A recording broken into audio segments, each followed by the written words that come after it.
Hello, dear students. Welcome back to your math classes. How are you all? I hope you all are healthy and doing well. So, students, I'm your mathematics educator again here with a new chapter. And today we have chapter number 14, which is about factorization. तो जब हम बात करते हैं factorization की, तो छोटी classes को याद करते हैं जब हम फैक्टर्स बनाया करते थे कि 14 का फैक्टर क्या होगा 2 मल्टीप्लाई बाय 7, 16 का फैक्टर क्या होगा 2 मल्टीप्लाई बाय 8. तो यहाँ पर हम क्या कर रहे हैं, यहाँ पर हम फैक्टर्स बना रहे हैं. अब इसी चीज को थोड़ा सा हमने एक्सटेंड कर दिया है और इसके ऊपर एक पूरा पर्टिकुलर चैप्टर हमारे पास क्लास 8 में विच इज योर फैक्टराइजेशन. तो देखते हैं यहाँ पर हमें क्या समझना है. Now factors of natural number. सबसे पहले बच्चों नेचुरल नंबर के फैक्टर जानने से पहले आपको ये पता होना चाहिए कि नेचुरल नंबर होते क्या है. तो अगर किसी को पता है तो वो मुझे बता दे और नहीं पता है तो उसका आंसर अभी मैं रिवील कर देती हूँ कि जो भी नंबर्स 1 से स्टार्ट होते हैं और आपकी काउंटिंग इनफिनाइट यानी कि दुनिया में जितने भी नंबर है आपके वो सारे क्या हो जाएंगे, वो आपके हो जाएंगे natural numbers. Now let us consider the number 48. Try to write 48 as a product of any two numbers. यानी कि यही तो काम है हमारा. फैक्टर में क्या बता रहे हैं कि ऐसे दो नंबर जिन्हें मल्टीप्लाई करें तो क्या आ जाए 48 आ जाए. So 1 multiply by 48, 2 multiply by 24, 3 multiply by 16 and 16, 6 multiply by 8. Thus 1, 2, 3, 6, 8, 12, 24. Sorry. Thus, 1, 2, 3, 6, 8, 16, 24 and 48 are the factors of 48 among the above factors which are prime numbers. अब हमें ये बताना है कि इनमें से प्राइम नंबर कौन है. तो 2 है, 3 है, राइट. अब बात आती है कि मैम प्राइम नंबर क्या है वो नहीं पता है. तो जो नंबर सिर्फ और सिर्फ 2 के टेबल में आते हैं, ठीक है, वो आपके क्या होते हैं, वो प्राइम नंबर्स होते हैं. ये आपकी एक सिंपल डेफिनेशन थी. आपको पर्टिकुलर डेफिनेशन चाहिए तो डेफिनेशन का नाम ये है कि ऐसे नंबर जिनका कोई भी फैक्टर ना हो rather than 1.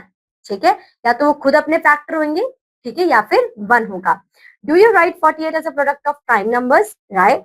So 2 multiply by 24. So 2 इसमें आपका क्या आ गया, प्राइम नंबर. 24 का आप फिर कन्वर्ट कर सकते हैं 2 multiply by 3 multiply by 8. Then आप अगर 8 को कन्वर्ट करना चाहें तो 2 मल्टीप्लाई बाय 4 कर सकते हैं. देन 4 को 2 मल्टीप्लाई बाय 2 भी कर सकते हैं.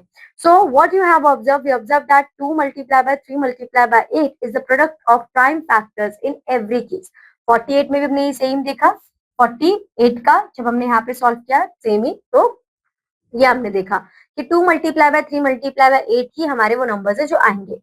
So we know that 48 can also be written as 48 is equal to 1 multiplied by 48. Thus 1 and 48 are also factors of 48.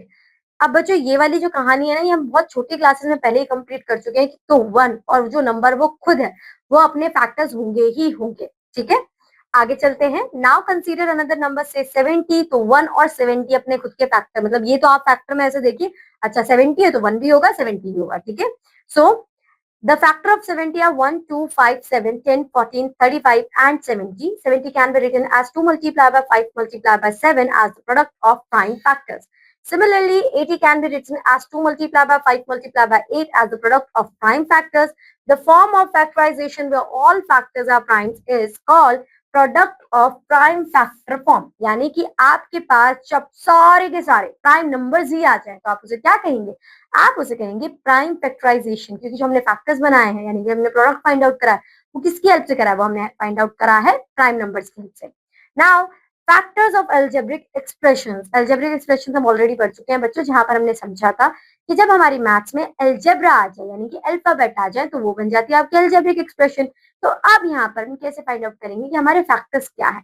चलिए, whereas algebraic expression can be written as the product of two or more expressions. Then each of these expressions is called the factor of the given expression. In an algebraic expression, the terms are formed as a product of factors. Thus, like any natural number, an algebraic expression is also the product of its factors. In the case of algebraic expression, it is said to be an irreducible form instead of prime factor form. For example, 7pq. तो आप यहाँ पे reduce नहीं कर सकते, right, P और Q को, क्योंकि वो तो एज इट इज है ना, कोई वैल्यू ही नहीं दी हुई है. तो 7 multiply by P multiply by Q, इस तरीके से आप इनके पेयर बना सकते हैं. यहाँ पर आप उनके ऑर्डर को आगे पीछे करेंगे बच्चों, से ज्यादा आप क्या ही कर सकते हैं. Among the above factors, 7, P, Q are irreducible factors. The phrase irreducible is used in the place of prime in algebraic expression. Thus, we say that 7 multiplied by P multiplied by Q. Because 7 is a prime number. आपके पास अगर prime number है तो ही आप उसे irreducible कह सकते हैं. अगर 8 आ गया तो उसको तो आप रिड्यूस करके दिखा दोगे ना, 2 multiplied by 4, राइट. 2 आ गया तो उसे फर्दर आप सॉल्व नहीं कर सकते. 1 is the factor of 7pq since 7pq is equal to 1 multiplied by 7pq. In fact, 1 is the factor of every term but unless required one need not to be shown separately, क्योंकि उसकी इतनी as such value नहीं है कि आप उसे separately mention करेंगे, तो वो आप उसे मेंशन नहीं करेंगे. Now what is factorization? चलिए मैम, हमने थोड़ा सा रिवाइज कर लिया कि फैक्टर का मतलब क्या था. हमें ये भी पता चल गया कि हम फैक्टर्स बनाते कैसे हैं, प्राइम फैक्टराइजेशन क्या है. बट क्वेश्चन अब यहाँ पर ये आता है कि फैक्टराइजेशन का मतलब क्या है. So when we factorize an algebraic expression, we write it as a product of factors. These factors may be numbers, algebraic variables or algebraic expressions. यानी कि जब हम बात करते हैं फैक्टर्स की, तो आपको यहाँ पर क्या करना है, हमें फैक्टर्स में भी क्या हो सकते हैं, नंबर्स हो सकते हैं, अलजेब्रिक वेरिएबल्स हो सकते हैं, अलजेब्रिक एक्सप्रेशंस हो सकती हैं. Expressions like 5xy, 7x² y, 3xy plus 2. तो इनमें से कोई भी आपका टर्म यहाँ पर आप ऐसा फैक्टर कंसीडर कर सकते हैं. On the other hand consider expressions like 2x plus 4, 3x plus 3y, x square plus 5x, x square plus 5x plus 6. It is not obvious what their factors are. We need to develop systematic methods to factorize these expressions to find their factors. This is what we shall do now. So, method of common factors. In this method, we have to write the irreducible factors of all the terms, then find the common factors amongst all the reducible factors. The required factor from is the product of the common term we had chosen and the leftover terms. So, we begin with a simple example. Factorize 2a plus 4. We shall write each term as a product of irreducible factors. So, how can you write this? 2a will be 2 multiplied by a. 4, 2 multiplied by 2. क्योंकि अगर आपके पास prime numbers नहीं है, फिर तो आप बहुत easily उन्हें रिड्यूस करके दिखा सकते हैं.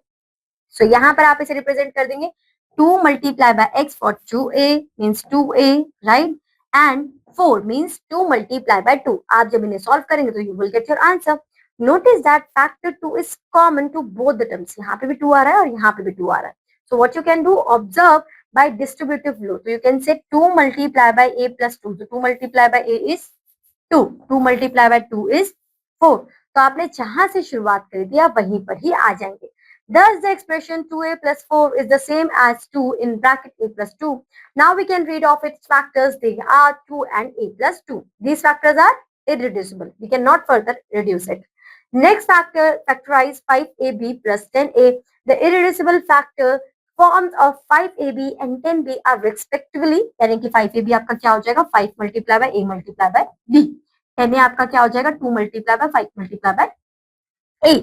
Observe that the two terms have 5 and a as common factors. Now, अब यहाँ पर आपने क्या देखा कि यहाँ पे 5 कॉमन है, यहाँ पे a कॉमन है, तो आप 5a को एज अ कॉमन फैक्टर ले लेंगे. ठीक है. अब यहाँ पर जब आप 5a को एज अ कॉमन फैक्टर लेंगे तो you have to multiply it by saying the distributive property. तो सिंपल सी बात है, 5a multiply by b plus 5a multiply by 2. तो क्या हो जाएगा, 5a यहाँ पर b प्लस 2, क्योंकि आप 5a को b से मल्टीप्लाई करेंगे तो आएगा 5ab और 5a को 2 से मल्टीप्लाई करेंगे तो आपका आंसर आ जाएगा 10a. यही आपकी अलजेब्रिक एक्सप्रेशन थी जो कि आपको मिल गई. सो इसी तरीके से आपको ये क्वेश्चंस करने हैं. ठीक है. Now factorization by regrouping terms.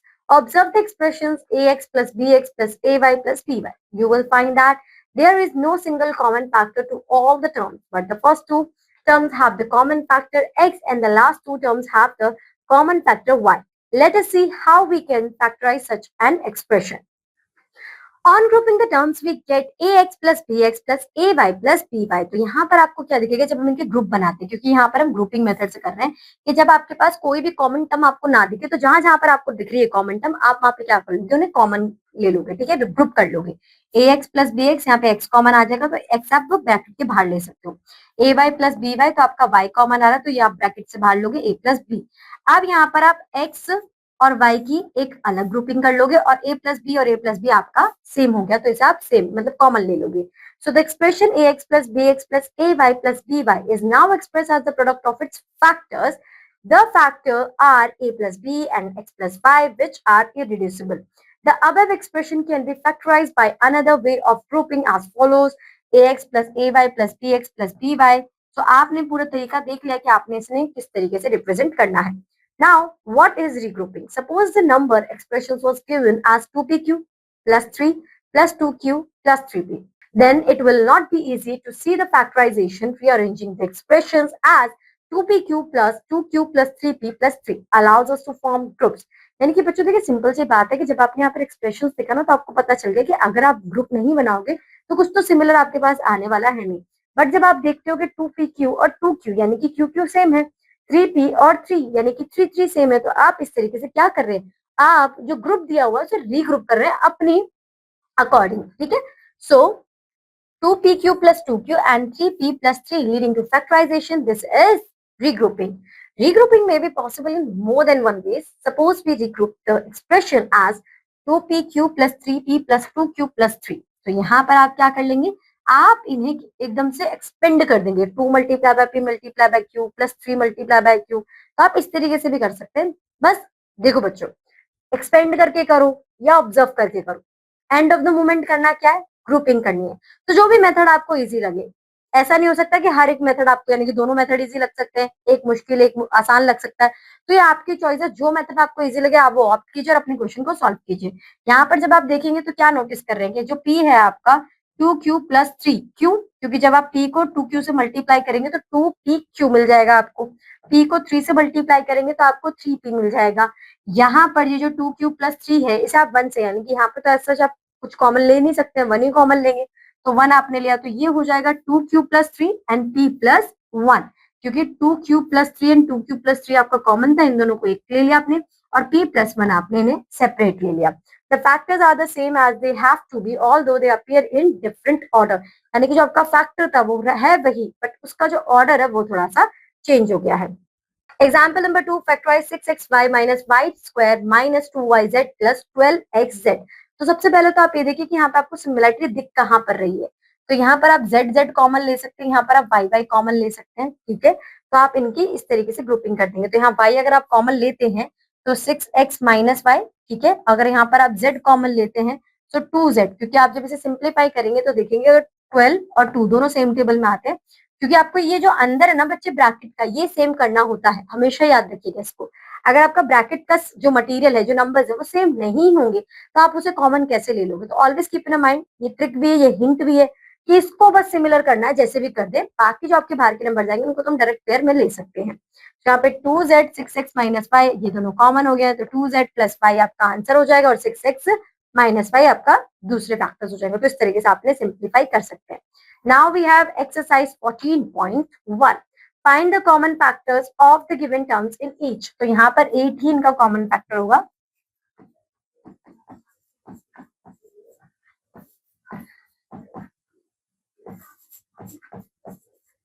तो यहाँ पे देखिए 8 यहाँ पे भी आ रहा है, यहाँ पे भी आ रहा है, तो सिंपल सी बात है कि इसका कॉमन फैक्टर क्या होगा, यहाँ पे 8 होगा, यहाँ पर आपका कॉमन फैक्टर 3 होगा, यहाँ पर कॉमन फैक्टर 5 होगा। तो इस तरीके से आप इन्हें सॉल्व कर बता सकते हो। आगे बढ़ते हैं क्वेश्चन नंबर 2 की तरफ।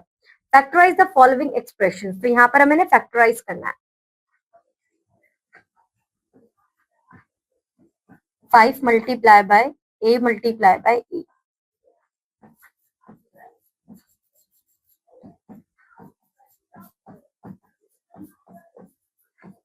अब यहाँ पे देख लिया क्या क्या कॉमन है, 5 कॉमन है और a कॉमन है, तो आप 5a को यहाँ पे रख लेंगे, फिर यहाँ बचा आपका a, ठीक है, प्लस 5b। तो आप जब इस इक्वेशन को फर्दर सॉल्व करने का ट्राई करेंगे, 5 multiply by a, so 5a square, 5a multiply by 5 तो 25ab, तो वही चीज आपको मिल जाएगी, ठीक है। एक और क्वेश्चन ट्राई करते हैं, यहाँ पर क्वेश्चन नंबर 3।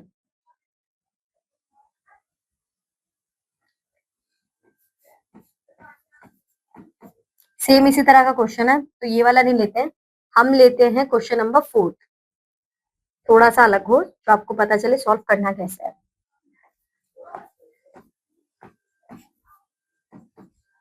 यहाँ पर आप चाहें तो 6 multiply bye 6, a multiply by a और b कर सकते हैं। उसके बाद है 60 a square bc, 6 multiply by 10, a multiply by a, b multiply by c। अब यहाँ पर हम देखेंगे कि हमें कॉमन क्या क्या मिल रहा है, तो यहाँ पर आप देखिए आपके पास 6 कॉमन है, 6 कॉमन है, दोनों a कॉमन है, ये भी दो a कॉमन है और b कॉमन है, सो 6 a स्क्वायर p, और ब्रैकेट में आप ले लेंगे, यहाँ पर बचा है 6 प्लस 10 सी। तो आप जब अपने इक्वेशन को सॉल्व करेंगे तो आपको यही आंसर मिलेगा। 6 6 36, तो 36 A square B, 6 multiply by 10 so 60 and C, तो 60 ए स्क्वायर बी सी। तो आपके पास यही आपकी इक्वेशन आ जाएगी। इसी तरीके से आपको सॉल्व करना है बच्चों। आगे बढ़ते हैं क्वेश्चन नंबर 3 की तरफ। Factorize the following. तो यहाँ पर आपको इन्हें सॉल्व करना है। सो आप यहाँ पे देखिए कॉमन आप कहाँ पे ले सकते हैं। यहाँ पर आपके पास एक्स है, यहाँ पर एक्स है, बी एंड बी, तो इन दोनों की ग्रुपिंग हम बना लेते हैं।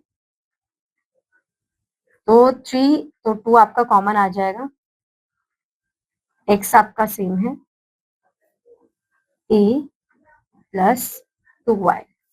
तो जब आप इसे सॉल्व करेंगे तो आंसर आएगा 3xa, तो 3xa आ गया। फिर 3x यानी कि 3 मल्टीप्लाई बाय 2 6xy। नाउ यहाँ पर 4b, तो आपका आंसर आ जाएगा 4ab में आपको ये लेना पड़ेगा माइनस 2y प्लस ए। आप इसे चाहें तो वैसे भी लिख सकते हैं, बात एक ही है। तो ये आपका कॉमन हो गया 2y plus A and 3x minus 4b। ये माइनस क्यों लिया है मैंने, क्योंकि यहाँ पर माइनस था। तो जब आप इसे सॉल्व करें तो आपका आंसर माइनस में है, इसलिए यहाँ पर ये माइनस में लिया है। दूसरा क्वेश्चन करते हैं, question number 2 part 2।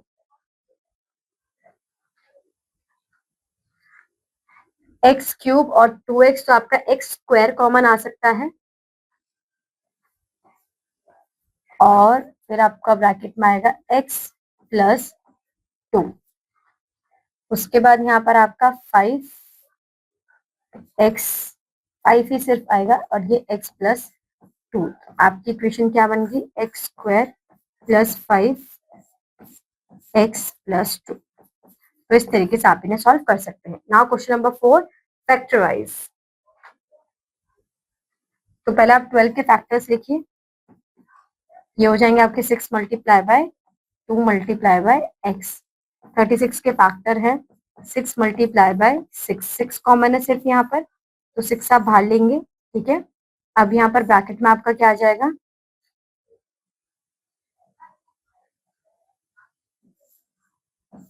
2x plus 6। तो अब यहाँ पर जो दूसरा आपका नंबर होगा वो यहाँ पर आप इसके सिंपल इसी तरीके से ये बना सकते हैं। आप चाहे तो 1 लेके 6 प्लस 1 कर सकते हैं और उसे रिप्रेजेंट कर लेंगे, ठीक है। Now question number 5, factorize 6x5 minus 4y plus 6 minus 9x। So same तरीका ये जिस तरीके से हमने क्वेश्चन नंबर 3 में सॉल्व किया है, सेम आप उसी तरीके से सॉल्व कर सकते हैं। Now we have our next concept, factorization using identities. तो यहाँ पर कुछ आइडेंटिटीज आ जाती हैं बच्चों हमारे पास, जिनके अकॉर्डिंग हमें अपने क्वेश्चन को फर्दर सॉल्व करना होता है। पहले आइडेंटिटी हमारे पास है ए प्लस बी का whole square. A plus B का होल स्क्वायर का मतलब क्या होता है, A square plus 2ab plus B square. अब ये ऐसा क्यों है, हमने ए स्क्वायर ही क्यों लिया, 2ab क्यों लिया? तो बच्चों ये ऐसा इसलिए क्योंकि मैथमेटिशियंस ने हमें ये आइडेंटिटीज ऐसी ही दी है, ठीक है। जब आप बड़ी क्लासेस में जाओगे तो आप इनके रीजन जान सकते हो, बट अभी जैसे हम फॉर्मुलाज को लर्न कर लेते हैं, आपको इन आइडेंटिटीज को लर्न कर लेना। फिर आपके पास आता है A minus B square, so A square minus 2ab plus B square. अगर आप ध्यान से देखेंगे प्लस और माइनस का ही चेंज है, तो एक केस में आप प्लस 2ab ले रहे हैं और एक केस में आप माइनस 2ab ले रहे हैं। नाउ ए प्लस बी माइनस ए प्लस बी मल्टीप्लाई ए माइनस बी। तो जब आप इसे सॉल्व करेंगे फर्दर तो आपके पास क्या आ जाएगा, ए स्क्वायर माइनस बी स्क्वायर। तो अगर आपके पास इस तरह की इक्वेशन तो आप उन्हें इस तरीके से सॉल्व कर सकते हैं। Now we can use these identities for factorization if the given expression is in the form of RHS, right hand side of the particular identity. Let us see some examples. अगर आपके जो questions है they are based on right hand side thing, so you have to use these identities to solve your questions. Now example number 3, factorize p square plus 10p plus 25. तो अगर आप यहाँ पे ध्यान से देखेंगे, आपको एक ऐसा नंबर चाहिए, ठीक है, आपको एक ए चाहिए, आपको बी चाहिए। तो यहाँ पर देखिए ए क्या होगा आपका, पी होगा, ठीक। बी आपका क्या होगा, वो आपका होगा 5। क्यों, क्योंकि बी का square 5 multiply by 5 25। So P square plus 2p cube plus 5। अब क्या हो गया मैम, ये हमें पता कैसे चला? बच्चों थोड़ी सी एजम्पशन करनी पड़ेगी आपको, थोड़े से तुक्के लगाने पड़ेंगे, उसी के बेसिस पर आपको इन क्वेश्चंस के आंसर मिल सकते हैं।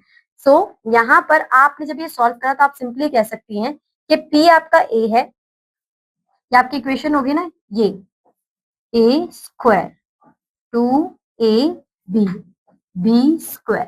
और आपको रिप्रेजेंट कैसे करनी थी, ए प्लस बी का होल स्क्वायर। तो ए क्या है, पी, तो आपने पी लिखा है यहाँ पर। बी क्या है, 5, तो आपने 5 लिखा है यहाँ पे, पी प्लस 5 का होल स्क्वायर। सो इस तरीके से आप इन्हें रिप्रेजेंट कर देंगे, ठीक है, p plus 5 and p plus 5। Now factorize 4x square minus 12x plus 9। तो देखिए एक माइनस एक प्लस, तो ए माइनस बी का होल स्क्वायर होगा कुछ।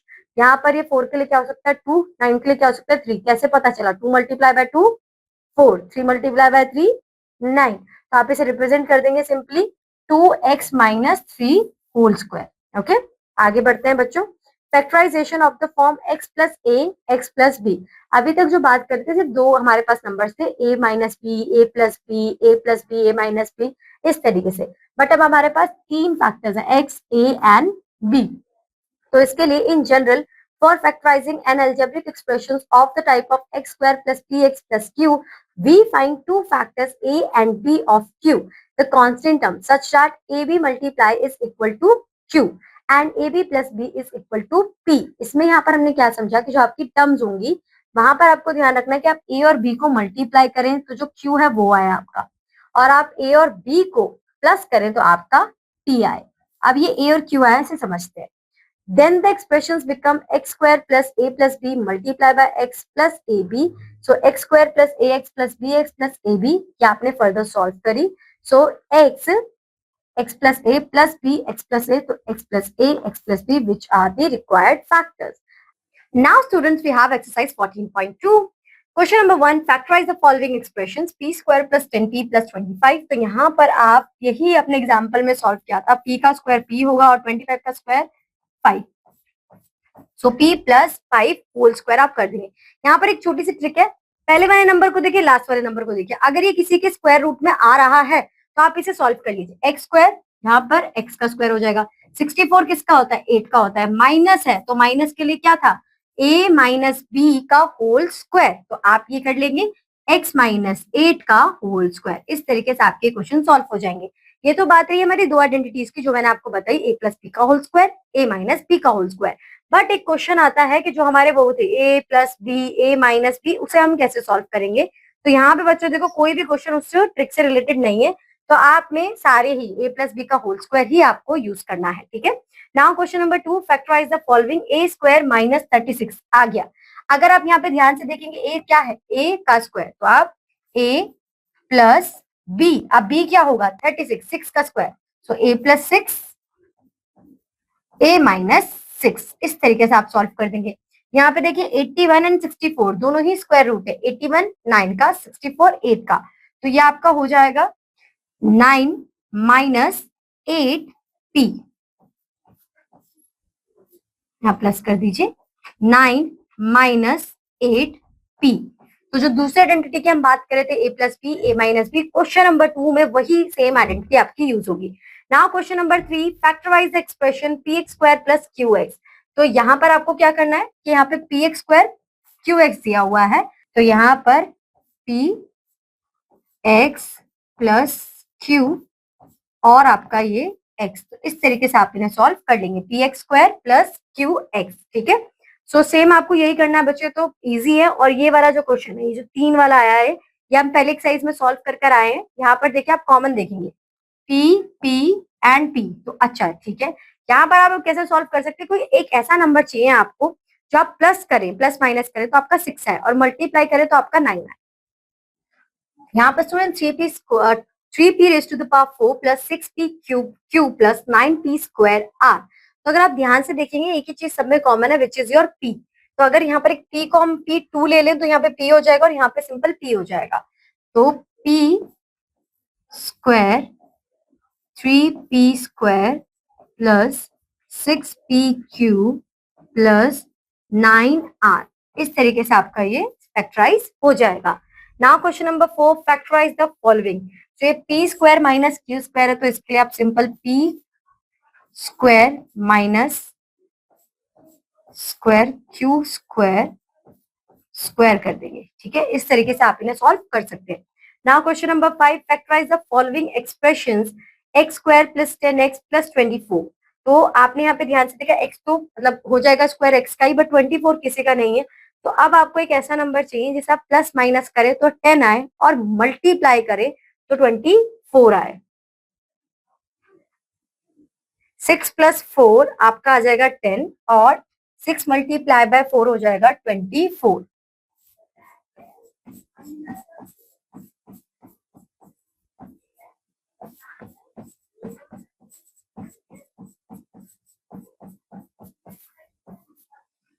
यहां पर आपका कॉमन आएगा x प्लस 6, यहाँ पर कॉमन आएगा 4 x प्लस 6, ये हो जाएगा x प्लस 4 और ये हो जाएगा x प्लस 6। इस तरीके से आप इन्हें सॉल्व कर सकते हो। सो पार्ट सेकंड जो आपको वो भी सेम इसी तरीके से सॉल्व करना है। Question number 6, find the factors of 3m square plus 6, तो ये नहीं हो सकता, तो ये भी सेम मेथड ही आपका। और क्वेश्चन नंबर 7 में भी आपको इसी तरीके से सॉल्व करना है, क्योंकि यहाँ पे z स्क्वायर है और यहाँ पर 12 है, तो कोई एक ऐसा नंबर, तीनों जो क्वेश्चन है सेकंड, 6 एंड 7 सेम इसी तरीके से होंगे। जितना आप इन्हें ट्राई करेंगे, जितना आप इसे सॉल्व करेंगे, उतनी ज्यादा आपको क्लैरिटी ऑफ कॉन्सेप्ट मिलेगी। Now next concept is division of algebraic expression, यानी कि एल्जेब्रिक एक्सप्रेशन को एक एल्जेब्रिक एक्सप्रेशन से कैसे डिवाइड किया जाए। We know that division is the inverse operation of multiplication. Let us consider 3a multiply 5a cube is equal to 5a4. कैसे आया ये? 3 multiply by 5 15, a1 a3, तो ये हो जाएगा 4, तो 15a raised to the power 4. Then 15a raised to the power 4 divided by 5a raised to the power 3, ये कैसे होगा? 5 को डिवाइड कर देंगे तो यहाँ पर आंसर आएगा 3। यहाँ पर 4 है, यहाँ पे 3, एक्सपोनेंट्स वाला याद करिए, डिवाइड का मतलब माइनस, तो ये आप अगर माइनस करते तो आ जाएगा 3a। इस तरीके से आप इन्हें सॉल्व कर सकते हो। Now division of a monomial by another monomial, यानी कि अगर आप एक मोनोमियल को दूसरे मोनोमियल से डिवाइड करते हैं तो वो किस तरीके से करेंगे। तो देखिए 24x raise to x cube divided by 3x, यहाँ पर 3 वन जा 3 एंड 3 8 जा 24, तो आपने डिवाइड कर दिया 24 को 3 से, तो एक तो आपको पता चल गया 8 आया कैसे। उसके बाद यहाँ पे x कितने हैं 3, यहाँ पे कितने हैं 1, 3 में से 1 माइनस कर देंगे तो क्या आ जाएगा 2, तो 8x स्क्वायर आपका आंसर आ जाएगा। Now do the following division, 70x square divide by 14x square, आप डिवाइड करेंगे, यहाँ पे आएगा 2 10 और फिर 5, 14 के टेबल में 70 कब आता है 5 पर, यहाँ पर 4 है, यहाँ पे 2 है, माइनस करेंगे 4 में से 2 तो 2, यानी कि आपका आंसर आ जाएगा 5x स्क्वायर। चाहे तो एक्सपेंड करके भी कर सकते हैं, पूरा एक्सपेंड कर दीजिए। 70 को कैसे करेंगे, 2 multiply bye 5 multiply by 7 and 4 times x। 14 को कैसे करेंगे, 2 multiply bye 7 and 2 times x। अब x कट जाएगा, यहाँ पे 7 7 कट जाएगा, यहाँ पे 2 2 कट जाएगा, बचेगा 5 और 2x, तो 5x स्क्वायर आपका आंसर आ जाएगा। चॉइस आपकी, जो भी मेथड आपको इजी लगे आप ऑप्ट कर सकते हो। Now next division of a monomial by another monomial, so आप डिवीजन करा रहे हैं तो 6a cube divided by 2a, सो 2a and 2 multiply by 3a multiply by a multiply by a, आप इसे जब फर्दर सॉल्व करेंगे तो आपका आंसर क्या आएगा 3a स्क्वायर। आगे बढ़ते हैं बच्चों, ये शॉर्टर मेथड मैं आपको ऑलरेडी समझा चुकी हूँ। Now division of a polynomial by a monomial, अगर आपके पास एक पोलोनोमियल आ जाए जिसे आप मोनोमियल से डिवाइड करें तो वो कैसे करेंगे। ये आपका पोलोनोमियल और आपको डिवाइड करना है ये बाय 2a, तो आप यहाँ पर सिंपल देखिए कि आपको हर एक मतलब हर एक पोलोनोमियल के टर्म से मोनोमियल को डिवाइड करना होगा। 2 से यहाँ पे से डिवाइड करेंगे, ठीक, इसे ऐसे सिंप्लीफाई करते हैं, ये रहा 2 से यहाँ पर आएगा आपका 1 और ये आपका आएगा 2a क्यूब, ठीक है। So end of the moment आपका आंसर क्या आएगा, यहाँ पर आ जाएगा, क्योंकि a से a गया 2a स्क्वायर, 5 2a, तो 5 बाय 2a, यहाँ पे 2 1 जा 2 एंड 2 3 जा 6, a से a कैंसिल, तो सिंपल आपका 3 आ जाएगा। तो इस तरीके से आप डिवाइड कर देंगे। आपने इसे ऐसे देख के चलिए, 4a square divided by 2, then 5a square divided by 2a, then 6a divided by 2a। आप सिंपल डिवाइड करते चलिए, a से a गया, यहाँ 1 यहाँ 3, a से a गया, सिर्फ a बचेगा 5 बाय 2, ये 2a है तो a से a गया तो यहाँ पे सिर्फ 1a बचेगा, यहाँ पे 1 यहाँ पे 2, आपका आंसर आपके पास आ जाएगा। आगे बढ़ते हैं बच्चों। Now division of algebraic expressions continue polynomial divide by polynomial, तो अगर मोनोमियल से करना पड़े तो इजी है, बट एक पोलिनोमियल को अगर पोलिनोमियल से डिवाइड करना पड़े थोड़ा सा कॉम्प्लिकेटेड होता है। तो आपका ये है 8 square plus 16a divided by a plus 2, तो इसे कैसे सॉल्व करेंगे, इसमें थोड़ा सा ध्यान दीजिएगा बच्चों। 8a स्क्वायर को हमने एक्सपेंड करा, 8 multiply by a multiply by a, 16a को करा 2 multiply by 8 multiply by a, ठीक है। अब यहाँ पर आप देखिए कि 8 multiply by a multiply a plus 2 is equal to, common कर लिया, 8 8 कॉमन है, ए कॉमन है, तो 8 हमने बाहर ले लिया, बचा क्या, a प्लस 2, ए प्लस 2 करा। अब आपको इसे डिवाइड किससे करना है, a प्लस 2 से, यहाँ पर तो ये a प्लस 2 जो है आपका a प्लस 2 से कट जाएगा, बचेगा सिर्फ 8a। इस तरीके से आप कॉमन कर कर इन्हें सॉल्व कर सकते हो, ठीक है। Now divide 39y³ in bracket 50y² minus 98 by 26y² 5y plus 7। तो आप पहले इन्हें एक्सपेंड कीजिए और देखिए क्या कॉमन आपके पास आ सकता है, ठीक है। तो जब आप एक्सपेंड करेंगे तो आप देखेंगे कि आपके पास कॉमन आ गया 5 plus y and 5 plus minus 7 5 plus y, तो ये तो आपका कट जाएगा पूरा पूरा।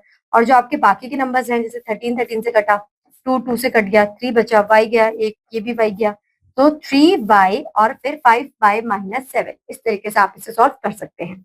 Now we have exercise 14.3, carry out the following division. तो यहाँ पर तो आपका आंसर आएगा 1, ये 2 और ये a4 है और ये 1 है, तो 4 में से 1 गया 3, तो आंसर आ जाएगा 2a³। ठीक है, यहाँ पर 11 1 जा 11, 11 7 जा 77, तो यहाँ पर आपका आंसर 7 आ गया। a है तो a एज इट इज आएगा, क्योंकि दूसरे में कहीं कट ही नहीं सकता। b1, ये 2, तो सिर्फ b बचा सिंगल। ये c² है, ये c³ है, तो 3 c से 2 c जाएंगे तो सिंपल 1 c बचेगा, तो 7abc आपका आंसर आ जाएगा। इसी तरीके से आपको क्वेश्चन करने, कुछ कॉम्प्लिकेटेड नहीं है। Now question number 2, divide the given polynomial by the given monomial. So 3a से आप 5a² को डिवाइड करेंगे तो नहीं डिवाइड होने वाला, सो 5/3 a आपका आंसर आएगा। माइनस 6a से करेंगे तो आपका आंसर आ जाएगा 2, क्योंकि a से a क्या, 3 1 जा 3, 3 2 जा 6, तो ये आपका आंसर आ जाएगा, ठीक है। अब यहाँ पर दूसरा p² q² ये, तो हर एक केस में आप यहाँ पे 4 1 जा 4 है, तो 4 2 जा 8 होगा, आपका आंसर आएगा 2, ठीक है। अब p² है तो ये गया, सिर्फ p बचा, q² है तो कुछ नहीं, r² गया। फिर आप यहाँ पे आप ऐसे लीजिए ब्रैकेट, दोबारा लिख देती हूँ थोड़ा सा क्लियर, 2, इस वाले केस में सिर्फ बचेगा आपके पास p plus p² q³ r², तो यहाँ पर आपका p² गया, r² गया, सिर्फ बचेगा q, प्लस p² गया, q³ गया, r³ है तो सिर्फ बचेगा r, सो 2p plus q plus r आपका आंसर आ जाएगा। Now question number 3, work out the following divisions. तो यहाँ पर आप क्या करेंगे, 5 1 जा 5 है, सो 2a माइनस 5, इस तरीके से आप सिंपली इसे सॉल्व कर लोगे, ठीक है। अब यहाँ पर देखिए, ये थोड़ा सा आपको दिया है कि हाँ बहुत कॉम्प्लिकेटेड है, आप कॉमन कर लीजिए पहले। सो आप इसे सॉल्व करेंगे तो 5 को आप 10x, ज्यादा प्रॉब्लम नहीं होगी, देखिए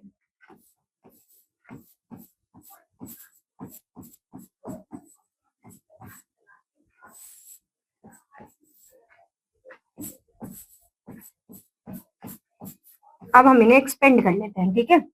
सो 10x को मैं 2x multiply by 5x mention कर सकती हूँ, सॉरी एक ही x आएगा।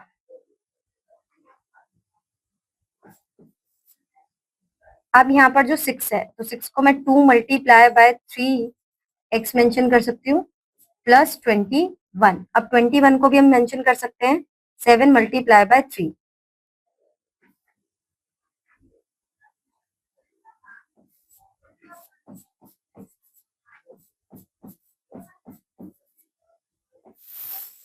यहाँ पे 5 है, आप इसे फर्दर एक्सपेंड कर देंगे 2x और प्लस 7, तो अब देखिए आप, ये आपका 5 5 क्रॉस 2x क्रॉस, उसके बाद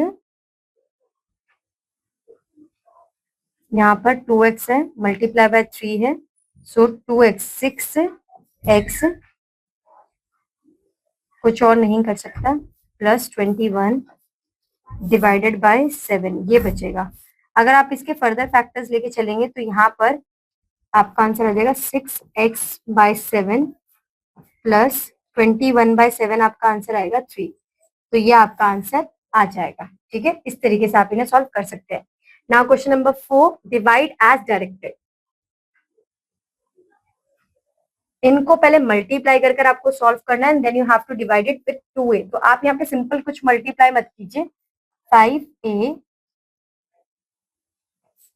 2a plus 1 multiply 3a plus 5, इसको आपको डिवाइड करना है 2a प्लस 1 से। तो ये जो 2a प्लस 1 है आपका, ये क्रॉस हो जाएगा, फिर बचेगा आपके पास 5, 3a प्लस 5। आप इसे सॉल्व कर लीजिए, 15a प्लस 25। इस तरीके से आपके आंसर आ जाएंगे। एक और क्वेश्चन करते हैं, क्वेश्चन नंबर 2। तो यहाँ पर देखिए आप, ये q माइनस 4 जो है ये आपका इससे कट जाएगा, ठीक है। ये 13p दिया हुआ है, तो 13p 1p हो जाएगा, और यहाँ पर आपका बन जाएगा 2q, p भी कट जाएगा, p भी कट गया, p सेम है, तो 2q बचा, तो ये आपका हो गया 2q plus sorry multiply p plus 5। इस तरीके से आप इन्हें सॉल्व कर लेंगे। Now students we have question number 5, factorize expressions and divide them as directed. तो यहाँ पर आपके पास है, तो आपको यहाँ पर क्या देखना होगा कि इन सब में कॉमन क्या है। तो अगर देखें तो 5 इन सब में कॉमन है, सो 5x² minus 5x 5 5 25 and plus 4 5 4 20। अब आप इनमें कॉमन क्या कर सकते हैं, अगर आप देखें यहाँ पर x माइनस 1 5 कर सकते हैं, और यहाँ पर हो जाएगा x प्लस 4। अब आपको ये डिवाइड करना है, तो आप इसे डिवाइड करेंगे x माइनस 1 से। अब ये आपका क्रॉस हो जाएगा और आपके पास फाइनल आंसर आएगा x प्लस 4। तो इस तरीके से आप इन्हें सॉल्व कर लेंगे। सो स्टूडेंट्स बाकी क्वेश्चंस भी आपको इसी तरीके से करने हैं, जैसे कि यहाँ पर आपको 4a भी दिया हुआ है, तो आपको ये कोशिश करनी है कि आपके पास यहाँ पर जब आप कॉमन करो तो c प्लस 8 कुछ कॉमन आ जाए, जो आप डायरेक्टली उसे क्रॉस कर दो। पार्ट 3 की बात करेंगे तो यहाँ पर आपको x प्लस वाई कॉमन करना है, तो यहाँ पर आप ये कैसे कर सकते हैं, आइडेंटिटी पुट कर कर x प्लस वाई और x माइनस वाई कर दीजिए आप इसे। तो जब आप इसे सॉल्व करेंगे फर्दर, तो आपका x प्लस वाई कट जाएगा, और सिर्फ आपके पास बचेगा 5xy divide in bracket x minus 5 divided by 2x। तो इस तरीके से आप बाकी क्वेश्चंस को भी सॉल्व कर सकते हैं। और इसी के साथ बच्चों आपकी एक्सरसाइज यहाँ पर खत्म होती है। आई होप सो आपको सारे कॉन्सेप्ट क्लियर होंगे। आइडेंटिटीज के लिए ये हिंट होगी कि पहले उन्हें याद कर लीजिएगा, तभी ये वाली एक्सरसाइज आपको इजी लगेगी, अदरवाइज आपको थोड़ी सी प्रॉब्लम हो सकती है। अब मैं आपसे मिलूंगी आपकी नेक्स्ट क्लास में। Till that bye bye, have a good day.